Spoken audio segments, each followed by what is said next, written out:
भयानक टीवी के एक और एपिसोड में आप सभी का एक बार फिर से स्वागत है। इस दुनिया में हर तरह के इंसान बसते हैं, अच्छे, बुरे, बहुत बुरे। मगर कुछ लोग ऐसे काम करते हैं कि उनके कारनामों से इंसानियत भी शर्मा जाती है और वो वहशत के उस रास्ते पर चल पड़ते हैं कि उनका नाम सुनकर इंसान को खौफ आ जाता है, उनकी हैवानियत देखकर मौत को भी खौफ आ जाता है। कुछ ऐसी कहानियों से हम पर्दा उठाएंगे और तारीख के सबसे जालिमों की कहानियां आपको बताएंगे और बताएंगे कि कैसे अपने अपने दौर में उन्होंने इंसानियत की धज्जियां उड़ाई और दहशत का वो रूप दिखाया कि इंसान सोचने पे मजबूर हो जाता है कि कोई इतना जालिम कैसे हो सकता है, कैसे वो सब कुछ कर जाते हैं जिससे एक आम इंसान सोच भी नहीं सकता। आज की ये दास्तां है इंसानी सोच की भूल भुलैयों में पलता एक डराना ख्वाब, वहशतों के साये में पला हुआ, अंधेरे का सहारा लेते हुए एक शैतान के जुल्म की एक बेरहम कहानी जिसने अपनी खुशी के लिए बहुत सी मासूम औरतों की जान ले ली और उन बदनसीब मासूम औरतों को इतनी दर्दनाक मौत दी कि आज तक ऐसी कोई मिसाल नहीं मिलती। जैक द रिपर, जो आज तक दुनिया के लिए एक अजनबी है और इसे अपने जुल्म की वजह से कई नाम दिए गए हैं, जैसे कि Jack the Ripper, Whitechapel murderer, Saucy Jacky, Leather Apron, लेकिन आज तक उसका असल नाम कोई नहीं जान सका।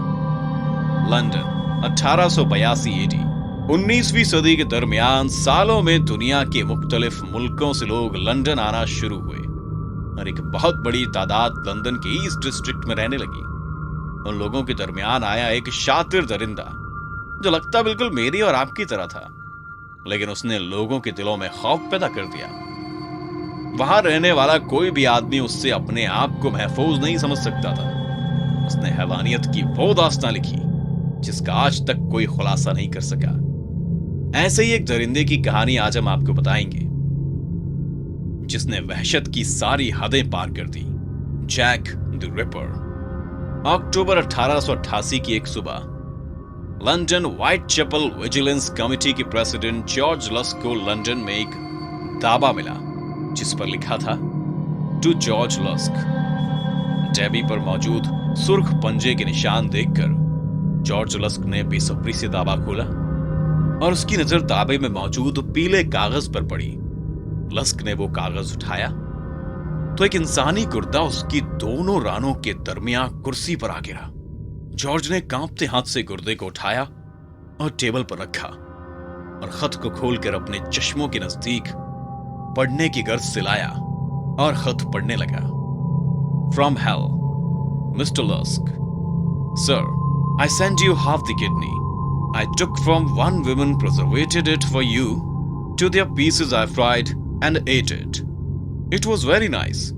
I may send you the bloody knife that took it out if you only wait a while longer. Signed, catch me when you can, Mr. Lusk. इस खत का तर्जुमा कुछ यूं बनता है कि मिस्टर लस्क, सर, मैं आधा गुर्दा भेज रहा हूं जो मैंने एक लाश से निकाला और आपके लिए महफूज किया। आधा गुर्दा मैंने खा लिया जो बहुत अच्छा लगा। मैं आपको वो खूनी चाकू भी भेज दूंगा जिससे मैंने गुर्दा निकाला है। थोड़ा इंतजार करें, पकड़ लो अगर पकड़ सकते हो तो। खत तो बहुत आए थे, लेकिन इस खत के साथ जो इंसानी टुकड़े मिले थे वो वाकई इंसानी थे।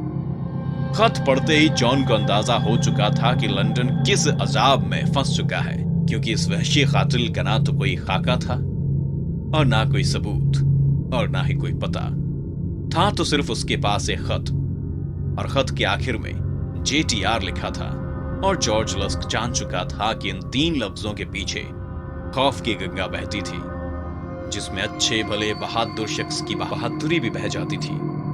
जैक द रिपर 30 सितंबर की रात 1:45 बजे एडवर्ड वेटकिंस नामक एक महफूज साउथ वेस्टर्न कॉर्नर पे पहरा दे रहा था।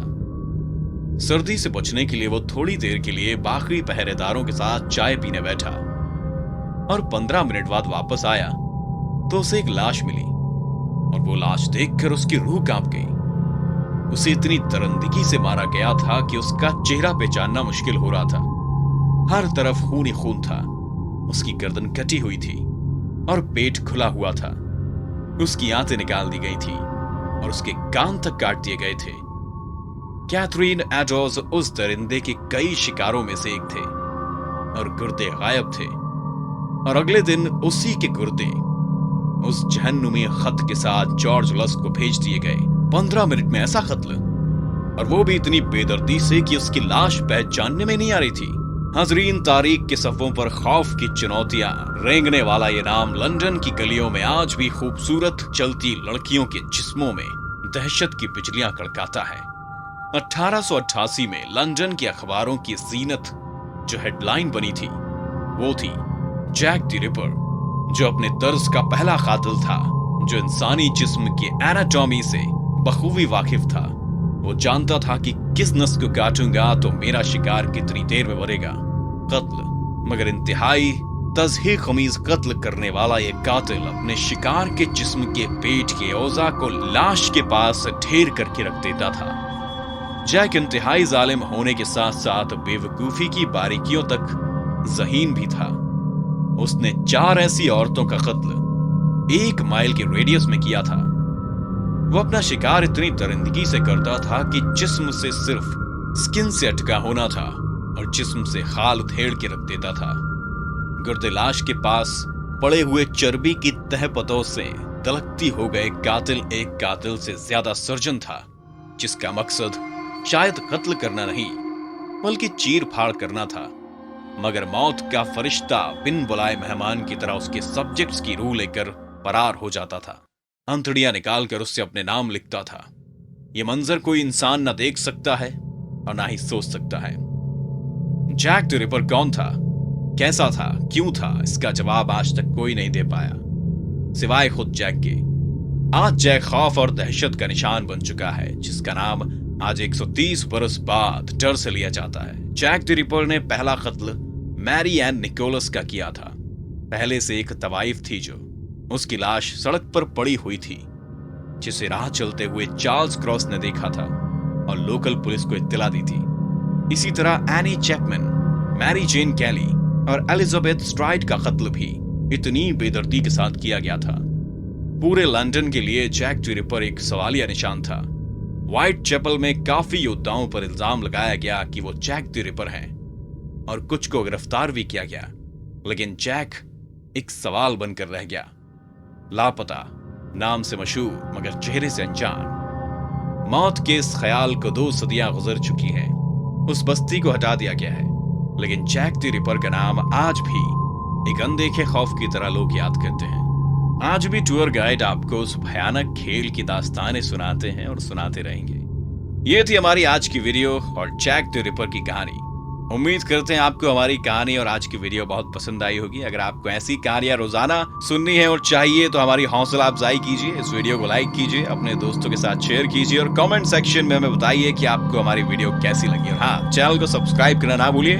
आज के लिए बस इतना ही, मिलते हैं एक नए वीडियो के साथ।